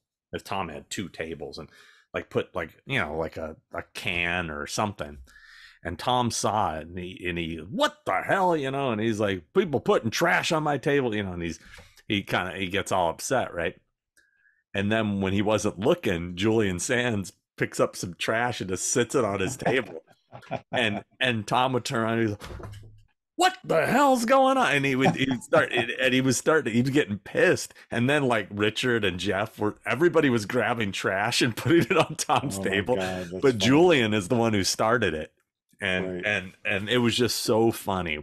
And I don't even know if Tom knew it was Julian that did it, but it was just funny. I mean, the guy had a really good sense of humor. He's such a sweet guy, and so sad. Yeah, I mean, just do they have any idea what happened? I don't know if I don't even know if there's enough to really piece it together. I know they're trying. I'm sure we'll hear something. Yeah. It just, you start to think of the potential, how awful it could have been, I mean, maybe if he fell and couldn't walk and was trapped and literally laid there for days. I mean, who knows, I mean, there's so many. I'm just hoping that whatever happened, I hope it was quick and painless. So do I. That's where my head goes. Let's just hope it was swift. Not being pecked at by animals for months. I'm going to a dark place. Sorry. Yeah. Wow. But let's hope it was quick. He was a beautiful guy, and terrible. It just goes to show you, man. People. I mean, I've been having a lot of friends and people that I know passing as well. People dying at young ages, man. Yeah. And it just goes to show you. You never know. You don't know who's going to be around tomorrow, and if you're even going to be around tomorrow. So try to make it good. Try to be cool. Try to be kind. Try to be nice. Try to reach out to people a little more often that you don't hear from or that you don't see. It's life is weird, man. It's just weird, and it keeps getting weirder. The older you get, the weirder it gets. Yeah, I'm I know I told you about this, and I don't know how much I've shared on the show about my relationship with my father. But we recently reconnected, and we saw each other for the first time in, God, it was like 5, 6 years, something like that. And it was great. It was great. And he's doing really well. And Good. I just hope our relationship can continue to, kind of heal, I guess, and get back to where it used to be. Right. So that was nice. Huh? I hope that for you. Thank you. We also, another tragic loss, Treat Williams. I know. Wow. A motorcycle accident. Yeah. Somebody just turned in front of him and took him out. That's what happened to me when I got my motorcycle accident. Someone just turned in front of me and nailed me. And thank God I had a helmet on and that I didn't hit that telephone pole that was 2 feet away from me. Motorcycles, man, dangerous things. That's a bummer. That's a huge bummer. He was young, wasn't he? He wasn't that old. He was like 65 or something. Yeah. And Alan Arkin passed, Alan Arkin, huge loss. Huge fan of him. Yeah, he's so great. I love Alan Arkin. Loved him. Yeah, he's one of those guys you can put him in anything, and he just great. Makes it better. Yeah. Tina Turner. I think we kind of all knew she was, not. I didn't think it'd been kind of public that she was not in good health. I was unaware of that. I didn't know that. Yeah, and she, and an icon, just an icon. And Ray Stevenson was another kind of sudden one that just kind of happened out of nowhere. I was a huge fan of him on the series, the HBO series Rome. He played Titus Pula. He was great in that, and I actually liked his Punisher. Even though that movie's ridiculous, but it was just crazy, over the top, violent. He looked good as a Punisher. I did his makeup for Thor. Oh, really? For Thor? For the first Thor. Well, additional photography, but I did his makeup and beard work and hair work and his makeup for like a week or so. Yeah, he was a really nice guy. Yeah, I never met him. Super cool guy. And he was really, wasn't he like late 50s? He was young. Yeah, he was young. Yeah. Yeah. Oh man. And I don't even know if it's been released what the cause was. I haven't heard. Well, off of death onto something more positive. Let's talk about me fucking calling it like over a year ago.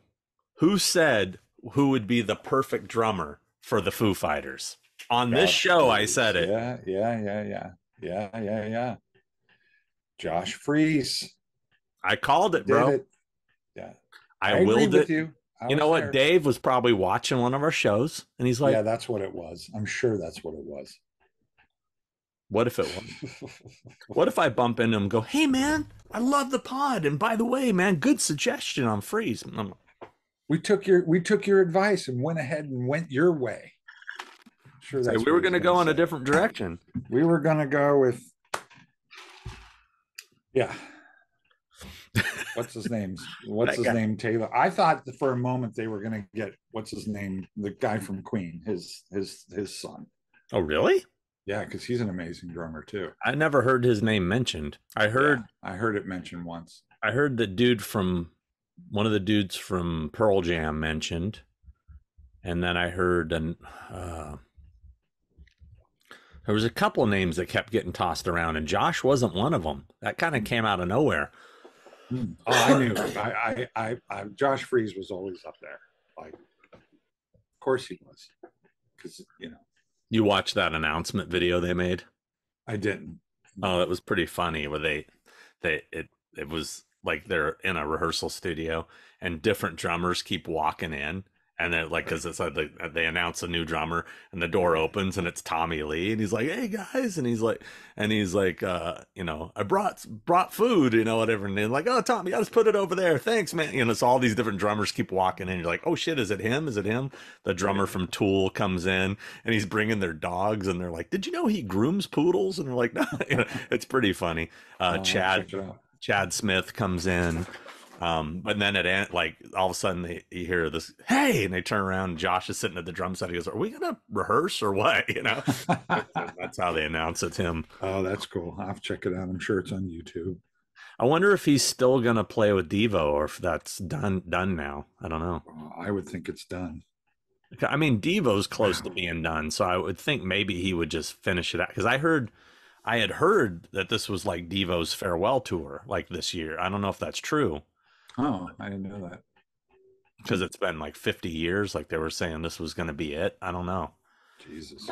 But sorry, my phone's blowing up. Jesus. Okay. This producer wants me to do some designing for a movie.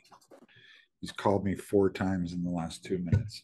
You should just go, "Bro, SAG strike. Talk later." No, on man, vacay. I'll take the work. On vacay. I can work. I can sit and design, man. I'll sit here and helm and design. It sounds good.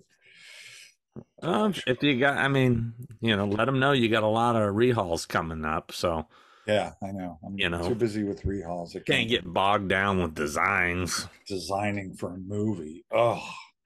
Now, hey, okay, I'm pretty much out of topics for today. Okay. And there's one that we've been teasing lately, and let's talk a little bit about. Remember, we were talking about discussing some of the things that got cut out of the Halloween films and the different endings, the different scenes. Let's instead of doing all of them, let's just start with the 2018. Let's just start there, and then maybe we'll throw one in every episode or so. Now I remember. Yeah, I'm throwing it at you, man, make the old wheels turn. Yeah. So 2018, well, there was a whole different ending too. You guys reshot the ending. Yeah. I can't remember. Is that original ending on the Blu-ray? No. It isn't, huh? No one has seen it. Yeah. Only like some test pictures. Audiences. There's pictures of it, but only like the first test audiences have seen that ending. Yeah. I like that ending a lot. Explain what that ending was exactly. Well, that ending was Myers ends up going to the house. It's all pretty much the same until he gets to the house. They do a cat and mouse in the house. No, actually, they don't. They don't do that. In the theatrical 2018, he goes in the house, ends up being a trap, and she shuts all the doors and ends up getting him in the basement and sets the thing on fire and all that stuff. In the original ending, what happens? He shows up, and it all takes place outside in the front yard, and him and Jamie Lee Curtis get into a big knife fight. It's like just a slash them up knife fight, which I kind of like Rebel Without a Cause, and they're kind of pretty much West Side Story. Yeah, totally West Side Story. It was amazing. And Jamie starts going. Yeah, exactly. Jamie Lee Curtis or Judy Greer brings out this big crossbow, and we did this gag where she shoots the crossbow and the arrow goes all the way across the lawn into his back, boom, into Michael Myers' back. And we did this cool gag with the line going across the lawn. Looked fucking great. Kind of a la Friday Part 3. Yeah, totally. It was totally like that. And it was really neat. And but they get into a big knife fight, and he gives the death blow to her stomach, and she gives like a death blow. She's cutting him up. They're cutting each other up pretty good. And then I can't remember how they get her out of there, but Judy Greer and Andy Manichuk grab Jamie Lee Curtis. She's dying. She's been stabbed in the stomach, and they pull her away down the road, and they find that truck, and they get on the truck and they take off. And the Shape just walks into the woods, and he's roaming through the woods as he's bleeding and bleeding and bleeding, and he's roaming through the woods, and really great shots of him being all ghostly, walking through the trees and stuff. And he ends up at that shooting range, With all the Laurie mannequins. Strode with all the mannequins, and he ends up sitting down amongst all the mannequins. And there was this great shot of being on him and zooming out, zooming out, zooming out. And you see him sitting there kind of almost in the same position as the mannequins that are all around him. And you see blood just pouring out of his body. And then it ended. Hmm. Which I like a lot. It was really poetic and really classy, I thought. Now, at that point, I can't remember. At that point, had they already thought about a sequel, or was it this might have been a standalone? At that point, there was talk of sequels, but nothing was set in stone. So it was like this could have just been a standalone. Could have been a standalone, which I thought was a really great way to end it. If a lot of people ask me how would I have ended it if it were to end there, and that's close to what I'd done. I'd just have them both bleed out. Yeah. They just cut each other up and bleed out and die. I'd have had him take his mask off in that whole shooting range area and just sit there with his mask and just bleed out and die, which I thought would have been really cool. So it would have been great if he would have just taken the mask off and then lit up a cigarette and just, kind of like that meme you see of Freddy, that Freddy meme. It's like, and he's sitting there just smoking. Right. Yeah. Yeah. That's the way I'd have done it. Yeah. But it was cool. I liked it. What else do you remember from the first film that got cut out? I know there was a cameo Nick had, and then the dog that was hung. Mm-hmm. What exactly was that all about? That was just another shortly after Michael Myers escapes and he makes his way back to Haddonfield, and Andy is jogging. Her character is jogging one morning. She goes jogging every morning, and there's a couple bits in the movie and all that got cut out, but she would go running every morning. And one morning she's running. It was the morning after he escapes. She runs past this one house where there's a dog always barks at her behind the fence as she's running by it. Uh-huh. She runs by it this morning, and the dog isn't barking, and she stops and she sees people standing around a tree, and the dog is hanging from a tree.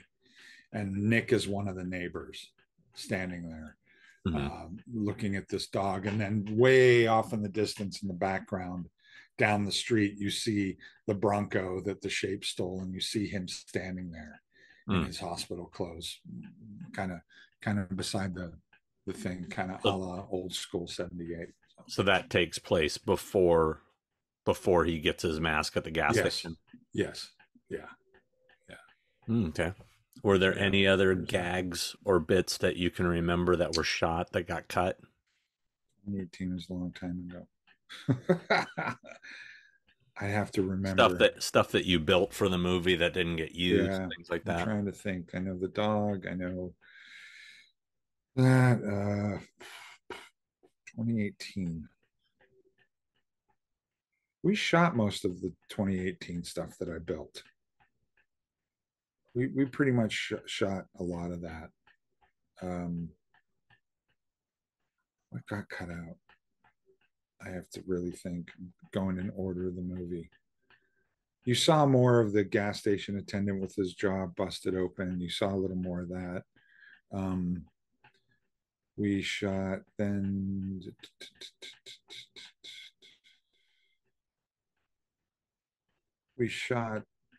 There was more of Nick in the mask when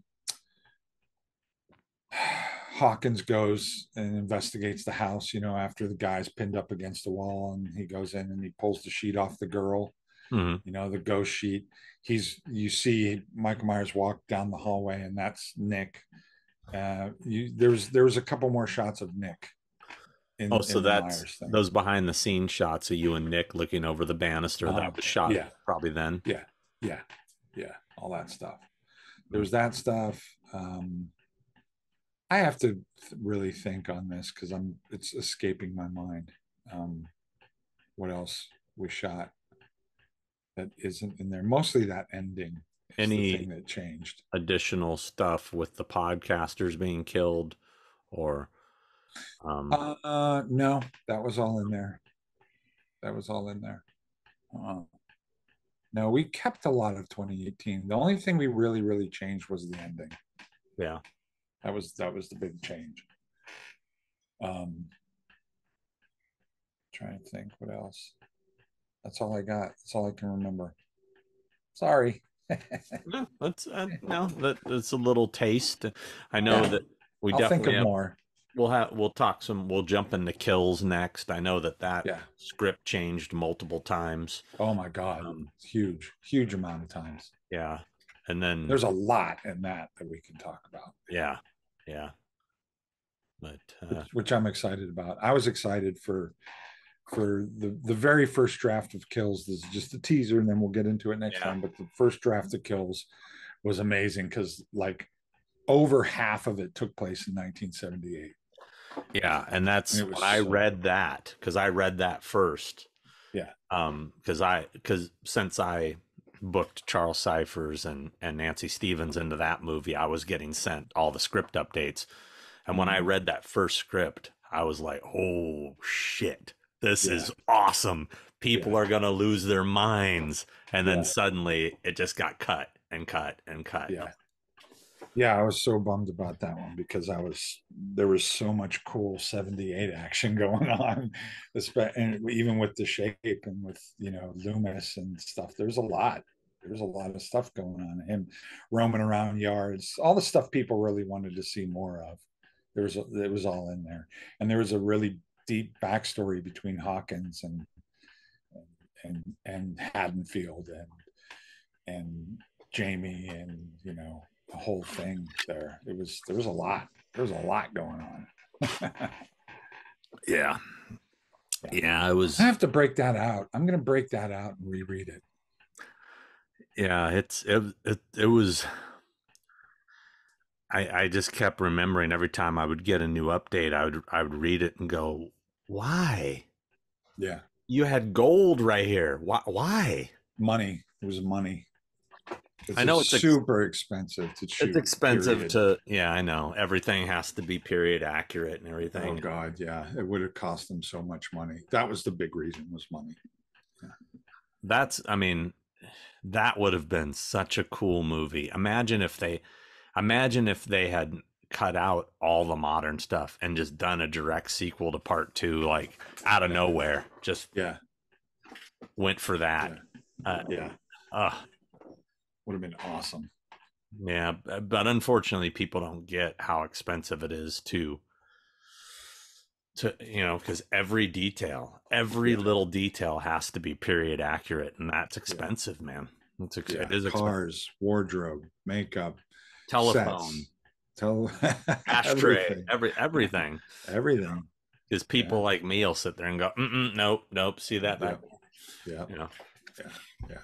But no, that would have been so great, man. Ugh. We'll get into that. I'll reread it, and maybe we can talk more about that next time when we dive into this. I'll give up a bunch of stuff. Yeah. But I am excited about the Halloween making of trilogy book. Oh yeah. Comes out. I just got an email saying they're sending me one. Very excited. So that's coming out. That's going to be out in, I think, September. I can't, it's weird. I can't remember if I ordered it already. I kind of feel like didn't they put a pre-order up for it? They did. There's pre-order. You can pre-order it on Amazon. I must have pre-ordered it. I can't imagine I didn't.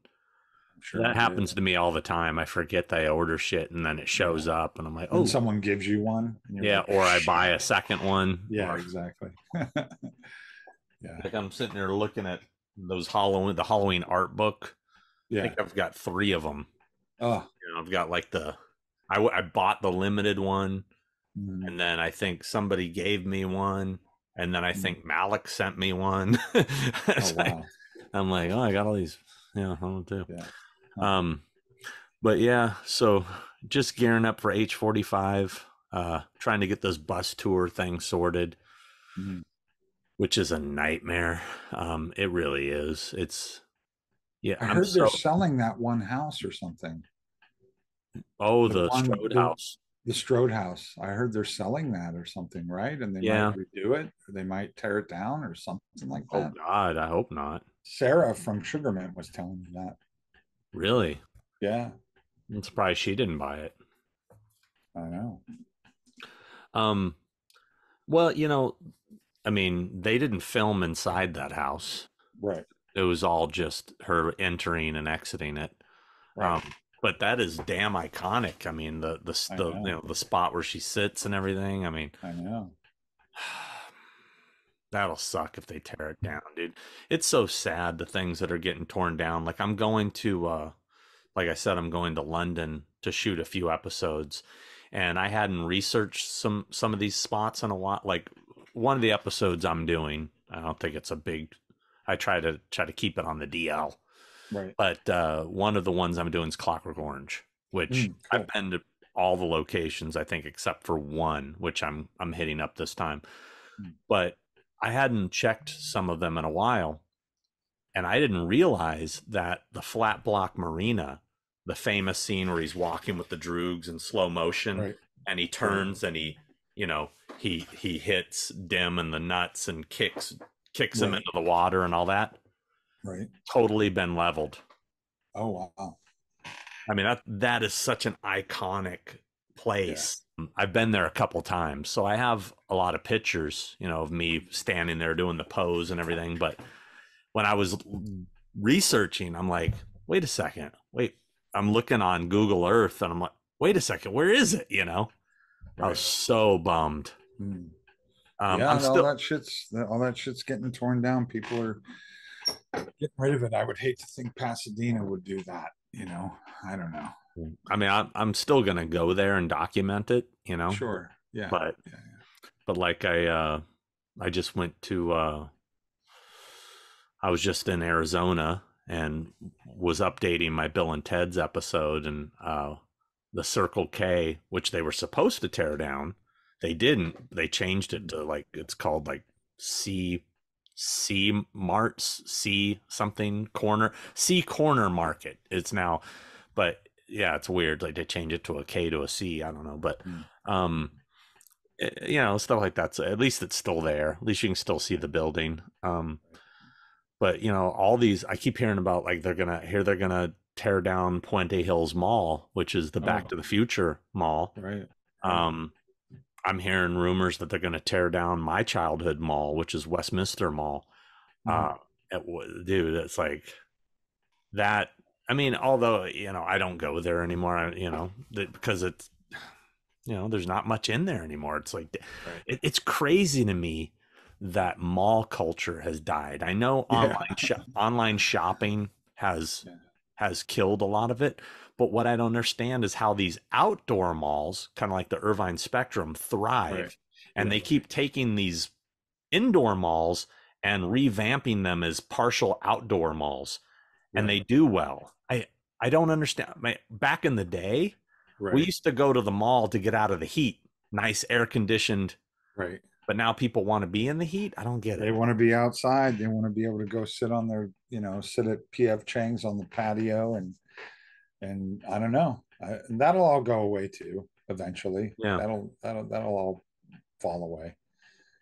There won't be anywhere to go shopping. Oh, it's a bummer, man. It's like I keep finding all these places are they're being torn down, they're gone. It's like shit. So back to H45, the bus thing, that's all working out. Well, I mean, I as soon as I get off of this, I actually have to contact the bus company and get them my routes, my bus routes, and get that finalized. And just putting that together has been, last time the bus tour started at 10 a.m. was supposed to go to 10 a.m. to 5, right? It ended up being like 10 to almost 6, like 10 to 5:30. Right. I had to pay for overtime. So this time I'm extending it from, instead of 10 to 5, it's going to be 9 to 5. Wow. And so I'm adding an hour in there just to kind of, I noticed a couple spots, you know, people lagged, and because they're trying to all get like the stoop, for example, the little thing that she sits on at the Strode house. Everybody wants the picture sitting there holding the puppet, you know. Sure, of course. So it takes a while to get everybody through there. How many people, is there a limit to how many people are you doing that can go? The most I've ever done, and this was for the 35th, I think, was 8 buses. And that was, I think they hold like 56 people per bus. Holy shit. Yeah. That's crazy. How many are you doing this time? Last time for the 40th, I did 6 buses. This time I'm only doing, I'm doing, excuse me, 6, I think, yes. And this time I'm doing 8 again. Wow. The demand, I mean, we'll see, you know, if the ticket prices are going up because the buses are more expensive, and we're extending the tour to be longer. But I'm also doing something else that I didn't do. I know this sounds whatever, it kind of sounds, but I've been getting inundated with people saying, how can I get on your bus? I want to be on your bus. I have great tour guides. Like Paul from Then and Now Movies is doing one of the tours. Robert Patterson, who does my Horrors Hall Grounds written articles in Horrorhound now, and he runs setjetter.com. He's doing tours. Yeah, I think Micah from World of Micah on YouTube, he's hosting one of the buses. I've got great tour guides, but you know, people want to be on mine. So what I'm doing with mine, I think I'm going to do 2 buses that are going to go on my route. So what I can do is every time we stop, I can jump on the other bus. But when we're off the bus, the whole group can be part of my tour. Right. So you'll get me as the guide. And I'm also going to go to a never gone to location on any of the bus tours I've ever done, which is really, it's a really special spot, couple spots. And it's one that's kind of sketchy. Like, I don't want to say what it is or anything, but bottom line is there's a good chance we could get thrown out. But I think everybody will get in and see it long before we get it. It's the kind of thing though, the next buses are going to be fucked. So it's like, it's got to be like, we can only do this once, because they'll ixnay it. So I'm adding an extra hour onto my tour, and we're going to this location as well. So it's going to be on a more expensive ticket, obviously. And does this tour include the Tom Atkins having a drink at the fucking bar thing? That's a completely separate thing on Sunday night. Sunday night. Gotcha. But that's also buses as well. Okay. So I kind of want to go to that. Yeah. Well, I mean, if you're not totally burnt out by Sunday night, it is a lot of fun, and this will probably be the last time he does it. Yeah. I mean, I'm almost considering going on one of the buses, but I guess I can't do that, right? No, you could, if you wanted. I mean, you're more than welcome to. You know, I think Spencer's coming on my bus, so if you want to jump on that, you know, I definitely. A couple of my buddies are going on my bus too. You know, all right. Just got to get that going, and we got a lot of guests we haven't announced. I know Nathan he's kind of inundated with the Indianapolis show, which is next month. And once he gets through that, he can 100% focus on H45. So we'll probably see a lot more activity once Horror Hound Weekend in Indianapolis is over and done with. Yeah. You mean like panels and stuff like that? More announcements, more details, more guests, even though he's been dropping guests here and there. Yeah. But the reality is there's too many fucking movies now. And we don't have space for 13 movies worth of guests. So unfortunately, some people aren't getting the invite this time, you know? And I'm trying to keep it more unique, never before first time kind of people, that as much as we can, want to save spots for those people. So yeah, it's going to be fun. It's going to be a lot of fun. Yeah, I'm excited about it. I'm excited what panels there's going to be. What are they going to be talking about? Here's a couple. Maybe I can drop a little exclusive. So we're going to have some special guest panel moderators. We had an idea of not just having the same old, type of people doing panels. We're bringing in special guest panelists. So I don't know which days yet and which panels, but Spencer Charnas from Ice 9 Kills is going to be hosting a panel. Cool. Piggy D, aka the Count, wow, from Rob Zombie's band is going to be moderating a panel. Who, by the way, if you are a Halloween nerd, he did a lot of the original music in the Halloween pinball machine. If you look on the credits on your machine, if you own one. So if you're bringing your back glass to get signed, you may want to hunt him down and get it signed. But yeah, and we're talking to a few other people. So we're going to have some special guest moderators. So it'll be fun. Oh, that's awesome. That's a great idea. Yeah. Trying to keep it fun. Keep it moving. Keep it moving. All right. Well, anyhow, let's get out of here. 3 years. It's been a pleasure. Of terror. 3 years of terror. Of terror. Exactly. Anyway, thanks for sticking with us. We appreciate it. I mean, we also hit a milestone since our last episode. We hit over 40,000 subscribers, and I believe now that's great. It's been so damn long since we've done a show. I think we're at where are we at now? 43.2 thousand subscribers currently. Wow. Yeah, got a little boost. I think that it's helped that I've kind of been consistently putting up content. You've been crazy how much stuff you put up. It's crazy. We're going to try to do better with these shows now that we'll try to do better. I think I can't speak for Sean, but I'll be think... available a lot more often, and we'll do some more shows. Try to do them much more often. Yeah, and we're going to try to do the Tom Holland episode soon. Yep. So please send in questions. Send in good questions. He's an awesome guy, and we're probably, if everything goes well, we may try to record that next week. So get those. Get those in. Yeah, get those in. Well, shoot, if this drops on Monday. Yeah, get those in right away. Yeah, get them in right away. As soon as you think of one, send it. Yeah. All right. Well, anyway. Congratulations on 3 years. Yep. Congratulations to us on 3 years. And congratulations to you for having the opportunity. Chris and I, we can't experience what you're experiencing. We can't. We can't. Nor would we want to. We're not as lucky. We can only do this part of it. We can't have the pleasure of watching it from the other side.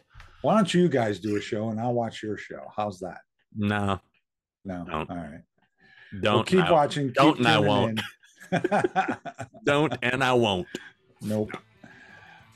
Keep watching. Keep tuning in. Be cool to each other. Be kind to each other. You never know. Say hi to people you haven't said hi to for a while. There you go. And keep watching. And we're going to do another show. And send your questions in. And I got to go. Punch a stranger. Woohoo. Bye. See ya.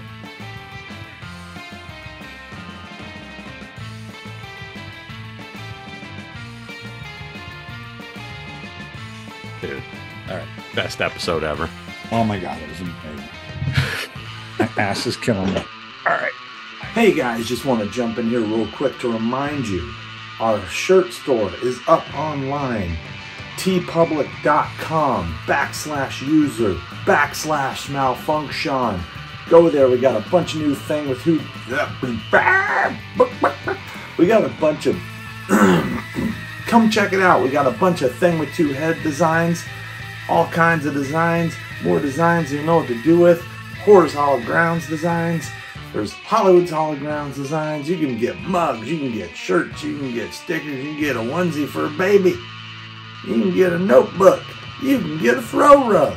You can get pretty much anything you want. So get on there. TeePublic.com /user /malfunction.